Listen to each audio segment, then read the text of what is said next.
ఏవండోయ్, ఇవాళ గరం మసాలా ఎలా చేసుకోవాలో ఇంట్లో చూసేద్దామా? ఇంగ్రీడియంట్స్ అన్నీ చూసేద్దాం. ఫస్ట్ దాల్చిని తీసుకోండి, దాని తర్వాత పెప్పర్ తీసుకోండి, అలానే గసగసాలు జీరా తీసుకోండి, అలానే లవంగి కూడా తీసుకోండి, ఇలాచీ కూడా తీసుకోండి, ఇది సాఫ్ కూడా తీసుకోండి. క్వాంటిటీ అంటారా? క్వాంటిటీ నేను చెప్తానండి. ఇందులో నాకు స్పెషల్ ఇంగ్రీడియంట్ ఉంది, అది లాస్ట్లో చెప్తా. రెసిపీ మాత్రం నమ్మండి, సరేనా? మరి ఇప్పుడు ఒక ప్యాన్ పెట్టుకుందాం. ప్యాన్ కొంచెం వేడెక్కాలి, సరేనా?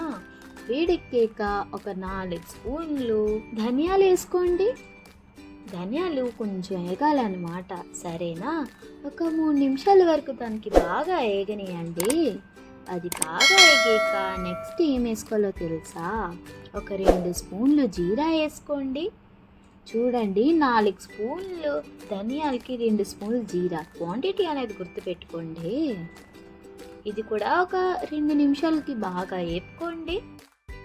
అలాగే 2 స్పూన్లు లవంగి వేసుకోండి. లవంగి వేసుకొని కూడా 2 నిమిషాలు వేపుకోండి.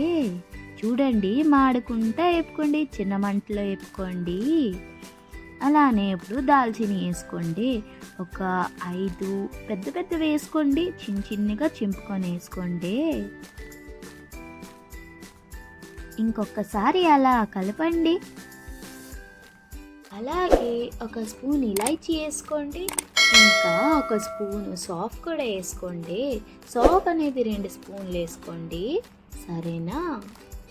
ఇంకా ఒక స్పూన్ పెప్పర్ వేసుకొని బాగా కలపండి. ఇంకా దాన్ని ఒక 2 నిమిషాలు బాగా కలుపుకోండి. అవునండి, ఈ రెసిపీ అనేది మా మమ్మీ కొత్తగా సృష్టించలేదండి. మా మమ్మీ వాళ్ళ మమ్మీ అంటే మా మమ్మీ వాళ్ళ అమ్మమ్మ వాళ్ళ టైంలో చేసేదండి. ఆ రెసిపీ మా మమ్మీ ఇప్పుడు కంటిన్యూ చేస్తుంది.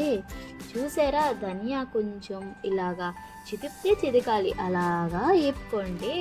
అది అలా వేగాక 2 స్పూన్లు గసగసాలు వేసుకోండి. చూసుకోండి, గసగసాలు అనేది బేగా మాడిపోతాయి, బాగా కలుపుకోండి. ఇంకా తేజ్పత్తాలు వేసుకోండి. తేజ్పత్తా ఒక 10 వేసుకోండి, సరేనా? ఆ టైంలో దీన్ని విడిపిండి అనేవారంట. ఇప్పుడైతే మనం గరం మసాలా అనేస్తాం, కానీ ఎంతైనా చెప్పండి, దీని రుచి వేరే లెవెల్. ఇదేనండి సీక్రెట్ ఇంగ్రీడియంట్. బియ్యం వేసుకోండి.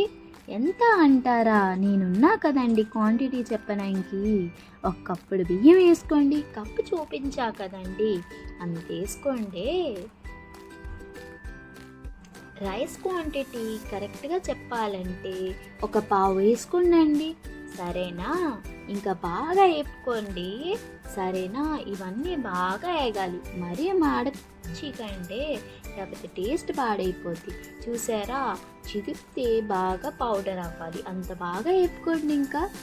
ఇంకా బాగా వేగాక తెలుసు కదండి ఏం చేయాలో. స్టవ్ కట్టేయండి. స్టవ్ కట్టేసి బాగా చల్లారనియండి. మిక్సీ కొట్టే ముందు ఇది బాగా చల్లారాలి, లేకపోతే మిక్సీ జార్ అనేది చాలా వేడెక్కిద్ది, సరేనా? అవును, ఈ పౌడర్ యూస్ ఏంటి అంటారా?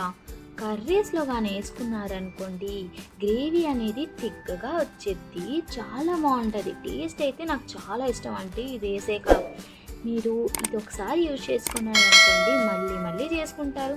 మా మమ్మీ అయితే ఇలాగా మిక్సీ కొట్టి ప్రతి మంత్ చేసుకొని స్టాక్గా ఉంచుకుంటుందండి. ప్రతి మంత్ ఫ్రెష్గా చేసి చిన్న డబ్బాలో తీసుకొని ఇంకా మేమైతే యూజ్ చేసుకుంటాం మా ఊర్లో. మీరు కూడా ఒకసారి ట్రై చేయండి, కర్రీ రుచి అయితే చాలా బాగుంటుంది. ఎంతైనా గరం మసాలా ఇంట్లో చేసుకుంటేనే రుచి అండి.